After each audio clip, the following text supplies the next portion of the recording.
It's Friday, and that means it's time for the weekly RPG News Rundown.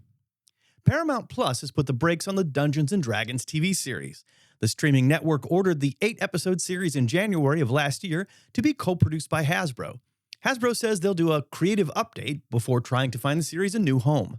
Rumors suggest the show might be a kind of spin-off of last year's D&D movie, Honor Among Thieves, and also some of the characters from the 1983 cartoon series might make an appearance. No word, though, on whether Marlon Wayans will make another appearance, and before you start, we don't know for sure that he died. It's D&D. Also, by the way, that 2000 movie was so bad, I didn't figure anybody really needed a spoiler alert here. Last weekend was the UK Games Expo, where Best Game Awards were announced.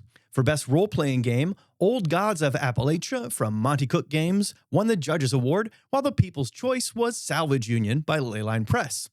Best Role-Playing Adventure Judges Award was One Shot Wonders by Roll and Play Press, which also won the People's Choice Award. And for Best Role-Playing Expansion, Alien Building Better Worlds by Free League won both the Judges Award and the People's Choice. While there's no official award for Best Role-Playing related YouTube series, we at RPG Rundown have just decided to award ourselves that title. Warpland is back in the form of an improved European edition. The project is live on Kickstarter now and is themed as a dystopian heavy metal-inspired science fantasy RPG set in the aftermath of a war that almost destroyed the world. The European edition will have new cover art along with minor revisions and typo fixes. You know, I'd like to think there's an improved version of me wandering around Europe too. Just some small fixes. The same Dave, you know, but with corrected errata and maybe some better written news brief jokes. On Kickstarter now, Psychodungeon is a game whose setting includes technology and magic. Dungeons are somehow created when human beings reach a mental limit, possibly as a manifestation of their psychological pain. Player characters navigate these dungeons while acting as both adventurers and therapists. You know, conventional therapy hasn't worked so well for me, so maybe a LARP could serve the same purpose? Wait, no, that's how Tom Hanks almost died in Mazes and Monsters. Never mind. Last week, I reported on the reveal of the new cover for the 2024 DM's Guide. In the meantime, Wizards has revealed the alt cover featuring Lolth, the Spider Queen of the Drow. So instead of the D&D cartoon series DM's literal enemies, this cover seems to hint at the DM themselves as the crafty weaver of snares and twists. You know, in case you got your players trusting you as a decent DM, this thought can keep them in check with the threat of a dastardly TPK. They've also revealed the cover for the new monster manual, prominently boasting a battle with a beholder, and in what's apparently a new tradition for these covers, a cameo from some characters from the broader D&D IP. In this case, we're talking about Minsk and Boo, and you just know those two aren't scared of a little old beholder, or whatever that tentacled thing is underneath it.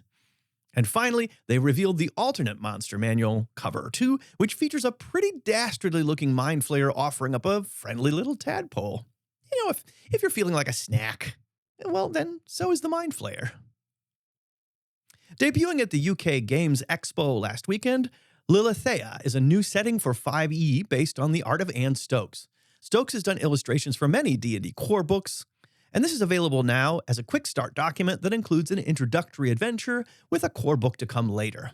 Lillithea is conceived as the source from which magically summoned creatures originate, and in the adventure, PCs can play animals or all kinds of magical beasts. No word on whether constructs are included yet, but if so, I fully plan to play Chucky. Steamforged Games has bought all things Iron Kingdoms related from Privateer Press, including the Iron Kingdoms RPG. But the Iron Kingdoms might best be known as the setting for the high fantasy meets steampunk miniatures game Warmachine. And not only is Warmachine, Hordes, the RPG, and all other things Iron Kingdoms part of this deal, it even includes Privateer's P3 paint line. The acquisition seems friendly, with both parties saying that Privateer will continue to be involved in the development of Iron Kingdoms games. So now you can play like you've got a pair of companies working on this. Play like you got a pair. That was an old slogan for Warmachine. It was okay. That one really is a bit of a reach. A new RPG called Mappa Mundi has a quick start document out now. The game is set in a world ravaged by climate change, where PCs set out to find, document, understand, and save monsters rather than killing them. The game is based on tarot-like cards which form locations and features a fail-forward type of mechanic that encourages exploration and experimentation. And hey, I'm a big fan of fail-forward. I failed all the way into this job after all. A Wizards of the Coast job posting has raised both eyebrows and gorge, as the title was for a principal AI engineer. The job posting has been up for a while, but the denizens of the internet really only caught wind of it last weekend. Wizards responded to questions about this by stating that they remain committed to using no AI-generated content in Magic the Gathering or tabletop D&D. They state that this job listing is for working on upcoming video game projects. The job description called for experience in areas such as simulation, asset creation, and generative content. It also refers to NPC behaviors. So I guess when Wizards starts to release its first in-house video games, be on the lookout for NPCs with really strange hands. A new campaign setting book is on BackerKit now for the Mazes RPG. It's called City of Skull and described as something that sounds kind of like an archaic take on a post-apocalyptic setting. The setting adds an experience and advancement system to the core Mazes game and adds 24 character classes and 3 character lineages. The backer kit also includes an adventure path beyond the City of Skull and Prison Tomb, a solo game in which you build a prison and populate it with traps, creatures, and more. The product can then be used in a conventional game of mazes, with the dungeon you built presented to players. You know, the last time I built my own dungeons and put my players in them, I got in trouble with the law. Now on Kickstarter is a new space-themed RPG expansion called Voidrunner's Codex. It's compatible with 5e and Level Up Advanced 5e rules and offers a science fiction experience with computer hacking and psionics.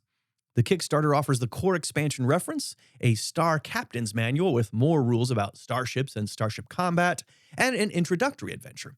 Plenty of accessories are offered too. Note that this is not a self-standing rule set, but requires the A5e or 5e rulebooks, so like many claim about the RPG industry itself, it doesn't function without D&D. Archvillain Games has a new project on Kickstarter, Erevan's Guide to Death and Beyond. It's a book of 5e rules for undead and otherwise gruesome creatures, necromancy, and grafting. It also includes 10 adventures. Uniquely, the book contains rules for playing your character in the underworld after they die. Which is how I like to think that I handled my divorce.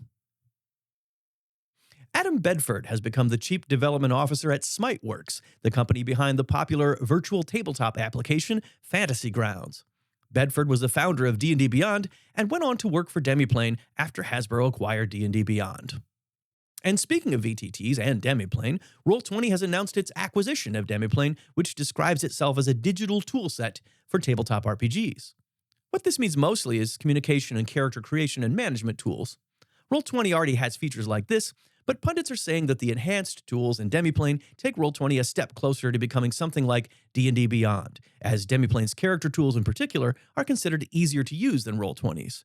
Demiplane also supports more systems than just D&D. This makes sense in an era where D&D Beyond is developing its own VTTs in-house and may threaten more competition in the digital tabletop space, in which a product war seems to be brewing between companies trying to offer one-stop solutions for both a VTT experience and sophisticated character and rules management from one provider. All of this as we see the continued evolution of tabletop role-playing games not being played on actual tables. So really, if Mazes and Monsters happened today, Tom Hanks' character could have escaped safely into a digital world instead of trying to LARP in a condemned cave system. Wizards of the Coast and Sirius Dice have teamed up with Daniel Quasar, who designed the Progress Pride flag, to offer Progress Pride polyhedral dice. 75% of each sale, which is $30, goes to the Trevor Project. But if you want a set, act fast. They were produced in a limited edition of 1,500. And yes, they're delightfully and wonderfully gay. Now on Kickstarter, a new app called Dungeons Not Dating aims to bring the Tinder model to the fraught task of finding fellow RPG enthusiasts to game with. The creator, Rachel Dove, says that RPG gaming has become more desirable but less accessible. The app offers a different kind of hookup, namely making friends who share a passion for tabletop role-playing games. So maybe, finally, somebody will swipe right for me. Well, that's the news for this week. I'm Dave, and thanks for watching.